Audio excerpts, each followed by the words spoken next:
será que é possível saber com exatidão com quanto tempo a gente melhorando a alimentação, melhorando nossos hábitos, os nossos exames voltam ao normal? Se você quer saber o que eu tenho a dizer sobre isso e, de quebra, ainda conhecer algumas dicas para que seus exames melhorem, eu vou te pedir duas coisas. Primeiro, que você compartilhe esse vídeo com todos os teus grupos de WhatsApp, principalmente aqueles grupos que tem aquelas pessoas com os exames alterados, sabe? E segundo, que você se inscreva no nosso canal, ative seu sininho e clique no gostei, porque depois pode ser que você não goste e mude de ideia. Eu acho que é justo esse meu pedido, não é? Então, bora pro tema do vídeo de hoje. Então a rotina é mais ou menos essa. Você vai ao médico, ele pede os exames e quando você volta, você descobre que tem alguma alteração, quando não tem muitas. E aí é muito comum você ficar com medo, não é verdade? Aí a partir desse momento você resolve e diz, agora eu vou mudar meus hábitos. Afinal você não quer infarto, você não quer AVC e nem você quer diabetes. E nem você quer outras doenças piores ainda. Bom, mas aí você pensa, eu não vou ficar assim a vida inteira, o que é muito errado.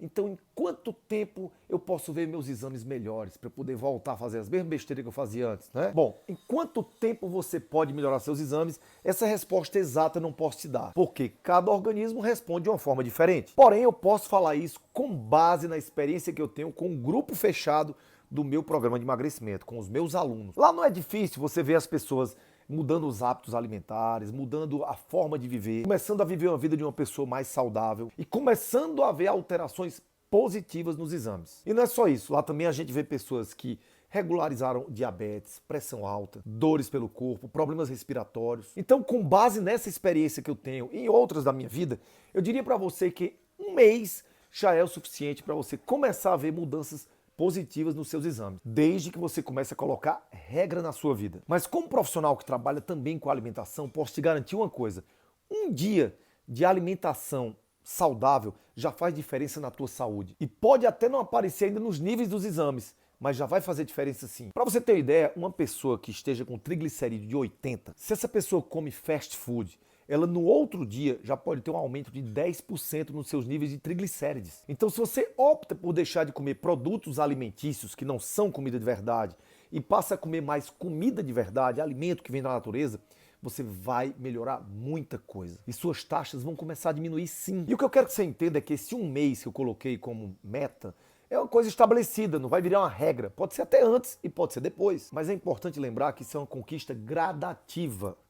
Ou seja, você consegue alguma coisa no primeiro mês, no segundo, no terceiro, até que venha a cura. Os percentuais não vão mudar da noite para o dia, mas todos os dias os números vão melhorando sim. Só que você não consegue fazer exame todo dia. Sai caro, vai se furar direto. Se você faz um exame hoje, por exemplo, e de hoje para amanhã você faz 18 horas de jejum, isso já muda, sabia? Você já vai notar a diferença no teu corpo, na papada. Um dia de jejum você já nota que está mais seco, está menos inchado, na barriga, a calça entrando melhor. Experimente. Em um dia você já começa a notar a redução do líquido corporal. Acredite, isso não é papo furado. Acontece mesmo, mas é claro que tudo isso precisa ser feito com muito conhecimento, com muita cautela, com a orientação de profissionais que estejam empenhados nessa tarefa. E um desses profissionais sou eu, tá bom? Então assiste nossos vídeos todos os dias. 3 vídeos por dia. Mas, gente, brincadeiras à parte, vamos falar dos exames mais solicitados pelos profissionais de saúde, como melhorar esses níveis. Agora, antes de falar disso, eu queria dizer para você que nada do que eu vou falar aqui agora substitui o acompanhamento do teu médico, tá bom? Somente o seu médico pode avaliar perfeitamente seus resultados, a tua vida, a tua rotina, teus exames, só ele. Então bora começar por hemácias ou glóbulos vermelhos. Nesse exame, geralmente, o médico quer descartar ou quer diagnosticar algum tipo de anemia, que é aquela doença normalmente caracterizada pela redução do número de hemácias. Hemácias são células vermelhas do sangue, que dão a cor ao sangue. Os sintomas físicos mais comuns de uma anemia são fraqueza, cansaço físico. E essas pessoas geralmente anêmicas têm uma apatia constante, assim, ó. Tanto faz, elas estão meio apáticas. E como é que a gente faz para melhorar os resultados de um exame de anemia? A anemia normalmente ela pode acontecer por diversos motivos, mas o mais comum é a carência de nutrientes. Sabe aquelas pessoas que costumam sempre comer a mesma coisa? Arroz, feijão e carne no almoço, pão e café no café da manhã, e à noite, pão e café. Essas pessoas têm um risco maior de ter anemia. A desnutrição, meus amigos, minhas amigas, não é só a pessoa que come pouco, não. Tem muita gente rica, com condições financeiras boas, desnutrida. Então, às vezes o cara tá obeso, tem muito dinheiro, vive num apartamento só comendo pizza e tá desnutrido. E às vezes tem um pobrezinho que vive no sítio e come folha e come carne. Esse cara é menos desnutrido do que o rico. Então, desnutrição hoje em dia ela tá muito ligada à cabeça, a conhecimento, a saber o que é que tem que comer. Então, quais são as pessoas que têm maiores tendências a terem anemia?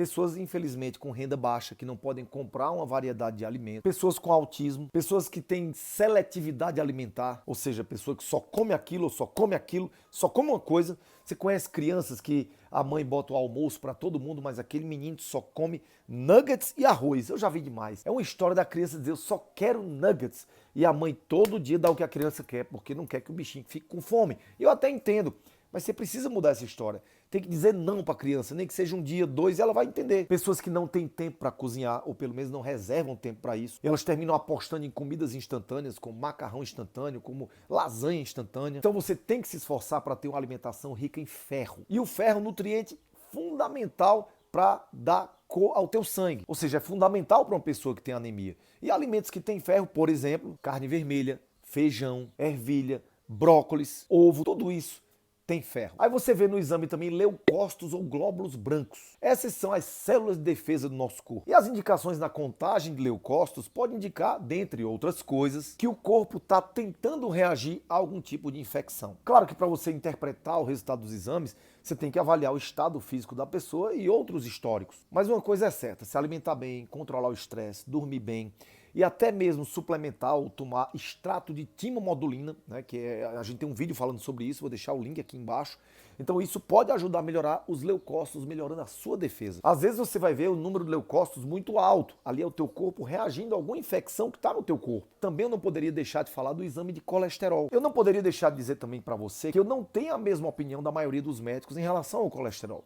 Colesterol, para mim, não é um vilão. O maior vilão realmente são os triglicérides. Né? Então, o colesterol, sim, é um indicativo de que você vai viver mais. Pesquisas mostram isso.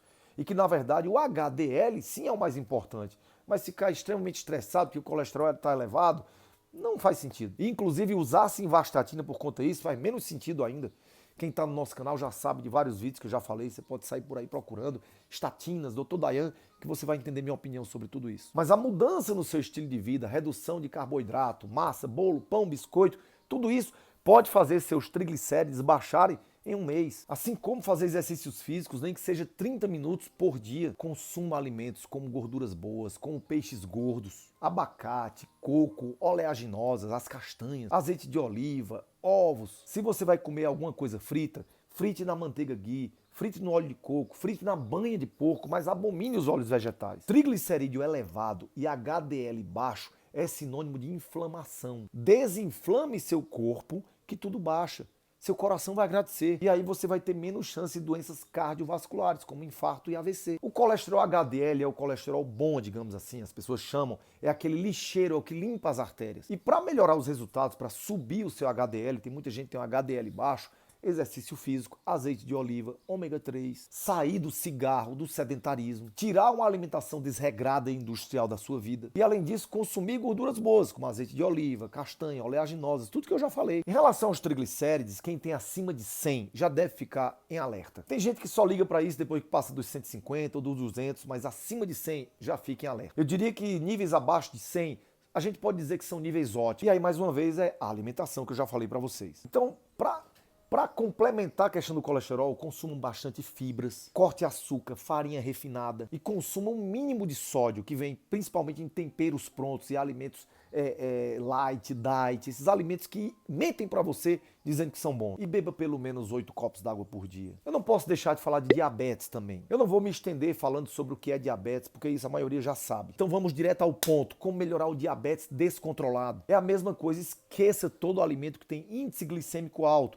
ou seja, o alimento que joga logo açúcar na sua veia, que são os alimentos industrializados, os carboidratos refinados. E invista nos vegetais, nas gorduras boas, nas folhas, nas frutas com baixo índice glicêmico. Nós temos um vídeo também falando sobre quais são as boas frutas, você tem que assistir. Invista em sementes, em oleaginosas, parece que estou repetindo a mesma coisa, mas é verdade. Pratique atividade física, faça jejum intermitente, a não ser que você seja diabético tipo 1, diabético tipo 2, desde que sob orientação e supervisão pode fazer. Tenha boas noites e sonos, nada disso tem segredo, gente. Bom, esses exames que eu falei aqui hoje são os exames mais solicitados pela maioria dos médicos. E eu espero que eu tenha lançado um pouquinho de luz nos seus conhecimentos, na sua vida, e que você possa entender e acordar que esse exame aí que está todo alterado, seu, ou que tem apenas uma alteração, ele pode significar o começo de uma vida destroçada daqui para frente. Mas ele pode também ser o começo de uma vida nova, desde que você entenda que basta um mês para você já começar a ver os resultados diferentes. Alimentação saudável, boa noite de sono, exercício físico, tudo isso restaura a vida de uma pessoa. Invista nisso e pare de dar desculpa para você mesmo. É a quarentena, é o dinheiro, pare de dar desculpa. Você sabe que não é isso. É a minha mãe que está doente, não é não. Sua mãe está doente, então se cuide para cuidar dela. Deixa eu te fazer uma pergunta. Você tem algum exame alterado? Escreva aqui nos comentários qual o exame seu que dá mais alterado. Sabe por quê? Porque eu quero que você viva uma vida com saúde, com paixão e com Deus no coração. Tchau, gente. Beijo.